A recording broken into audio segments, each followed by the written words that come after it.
Finally so আজকে আমি বাজি ফাটাবো। অনেক বাজি এনেছি, অনেক বাজি ফাটাবো। সো বাজির নামগুলো আমি বলছি: রং মশাল, সাপবাজি, কালারিং তুবড়ি, গোল তুবড়ি, নর্মাল তুবড়ি, রং মশাল, ফুলঝুরি, সাপবাজি, আরো অনেক। সো জানো আমার এই বাড়িটার সামনে না, আমার বাড়ির সামনে হলো কি সুন্দর লাইটিং লাগিয়েছে। তো চলো তোমাদের সাথে শেয়ার করি। সো গাইস, এটা কিন্তু আমাদের বাড়ির লাইটিং, আর আমি এতই খুশি হয়ে গেছি আমি কিন্তু নাচতে লেগেছি। আর এই যে আমাদের বাড়ির লাইটিং, আমি যা পাচ্ছি কিন্তু আমি তাই নেচে দিচ্ছি, দেখেই নাও তোমরা। তারপরে শুরু হলো আমাদের বাড়ি ফাটানো। দেখো বড়দাদা চরকা ফাটাচ্ছে, কতই না সুন্দর দেখতে। বাহ, এটা খুব সুন্দর হয়েছে। তারপর কিন্তু মামাম ফাটালো ক্রিসমাস ট্রি, দেখে নাও তোমরা।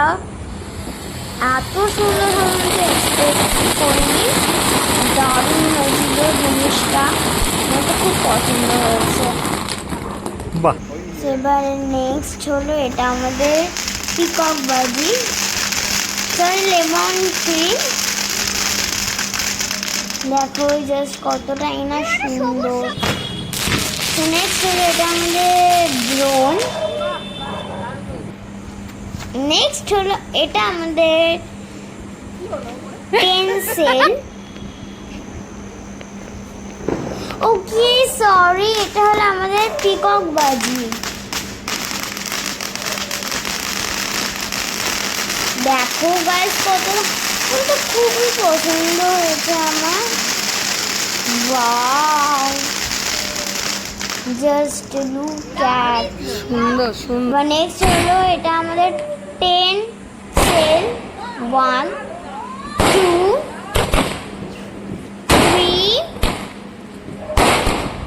ও মাই গড, আমি কতগুলো, মানে আমি এতটাই এক্সাইটেড ছিলাম যে আমি হ্যাপি দিওয়ালি। তোমরা ভালো করে কিন্তু এনজয় করো দিওয়ালিতে খুব। ওয়াও। তো এবার আমাদের পুকুরের সামনে দিয়ে এই লাইটিংটা দেখা হচ্ছে। এবার হচ্ছে আমাদের ফার্নিশ ওড়ানো হচ্ছে। এখানে কিন্তু আমরা ভালো করে ফার্নিশটা ছাড়িনি, বাট এত সুন্দরভাবে উড়বে সেটা আমি ভাবিনি। ও মাই গড, সো বিউটিফুল। সো দেখে না আমাদের কুকুর এখন সাপবাজি জ্বালাচ্ছে। হ্যালো গাইস, তোমাদের সাথে বলেছিলাম আমি শেয়ার করব, আমি না যতটা পেরেছি আমি শেয়ার করেছি, আমি পাচ্ছিলাম না। তো এই যে আমার সাপবাজির অবস্থা, এটা আমার সবথেকে বড় সাপবাজি। ও মাই গড,